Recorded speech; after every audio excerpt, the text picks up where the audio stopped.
নমস্কার বন্ধুরা, কেমন আছো সবাই? আশা করছি সবাই অনেক ভালো আছো। আজকে আরেকটি নতুন রেসিপি নিয়ে চলে এলাম। আজকে আমি বানিয়ে দেখাবো চুনো মাছের পাতুরি। চুনো মাছ কিংবা ছোট মাছ এইভাবে কলা পাতায় পাতুরি করলে খুব ভালো লাগে খেতে। এই রেসিপিটি করার জন্য এইখানে এই যে আমি একদম ছোট ছোট চুনো মাছ নিয়েছি, আর তার সাথে আমি 5 থেকে 6টা পুঁটি মাছ নিয়েছি। মাছগুলোকে ধুয়ে পরিষ্কার করে নিয়েছি। এই দিকে নিয়েছি পেঁয়াজ কুচি, কাঁচা লঙ্কা, আর নিয়েছি একটা ছোট সাইজের টমেটো কুচি। এইখানে একটা ছোট সাইজের আলু এই রকম ছোট ছোট করে কেটে নিয়েছি। গুঁড়ো মশলা নিয়েছি লবণ, হলুদ, ধনে গুঁড়ো, জিরে গুঁড়ো, শুকনো লঙ্কার গুঁড়ো। এইখানে নিয়েছি পোস্ত। এইখানে আমি কলা পাতা নিয়েছি, কলা পাতাগুলোকে ধুয়ে পরিষ্কার করে নিয়েছি। এই রকম লম্বা করেই আমি কলা পাতাটাকে কেটে নিয়েছি। এবারে মাছগুলোর সাথে মশলাগুলোকে ম্যারিনেট করে দেব। স্বাদ মতো লবণটা দিয়ে দিয়েছি, আর দিয়ে দিচ্ছি পোস্ত বাটা। লবণটা তোমরা তোমাদের স্বাদ মতোই ব্যবহার করবে। দিয়ে দিলাম কেটে রাখা আলুগুলো। আমার ওই প্লেটটায় মাছগুলো ম্যারিনেট করতে একটু অসুবিধা হচ্ছিল, তাই আমি এইখানেই কাচের বাটিটা ব্যবহার করেছি। এবারে দিয়ে দিচ্ছি পেঁয়াজ কুচি, লঙ্কা, টমেটো কুচি, দিয়ে দিলাম সর্ষের তেল। সব মশলাগুলোর সাথে মাছগুলোকে ভালোভাবে ম্যারিনেট করে নেব। আমি এইখানে 2 রকম মাছ নিয়েছি। চুনো মাছ নিয়েছি একদম ছোট ছোট, আর নিয়েছি পুঁটি মাছ। তোমরা এখানে যে কোনো একরকম মাছ দিয়েই সেম একইভাবে এই রেসিপিটি বানিয়ে নেবে। সব রকমভাবেই এই পাতুরি রেসিপিটি খেতে অনেক ভালো লাগে।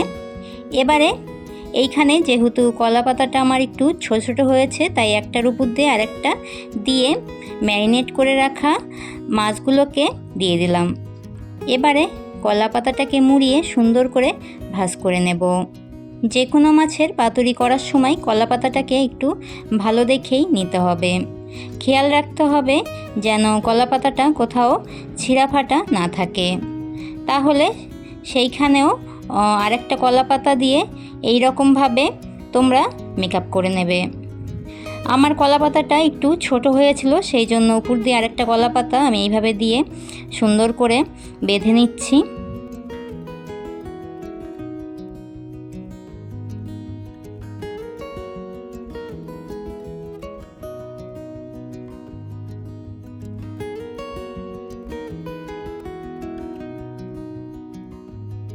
মাছগুলোকে কলা পাতায় দিয়ে কলা পাতাটাকে সুন্দরভাবে রেডি করে নিয়েছি।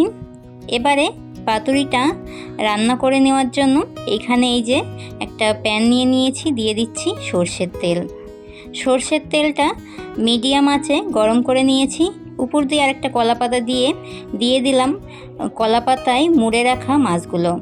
এবারে উপর দিয়ে দিলাম সামান্য জলটা সামান্য এইভাবে ছিটিয়ে দিলে বেশ ভালো হয়। এই যে 3 মিনিট মতো আমি হালকা আঁচে পাতুরিটাকে রান্না করে নিয়েছি। এবারে উল্টে দেব। উল্টে দিয়ে আরেক পাশ ভালো করে রান্না করে নেব। এই পাতুরি রেসিপিটি বানাতে আমার প্রায় 15 মিনিট মতো টাইম লেগেছে।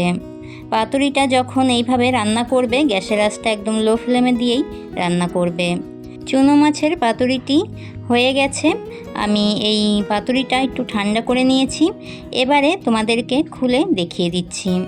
এইভাবে একবার যদি ফ্যামিলির সবাইকে চুনো মাছের পাতুরি রান্না করে খাওয়াও, তাহলে তারা সকলেই বারবার খেতে চাইবে।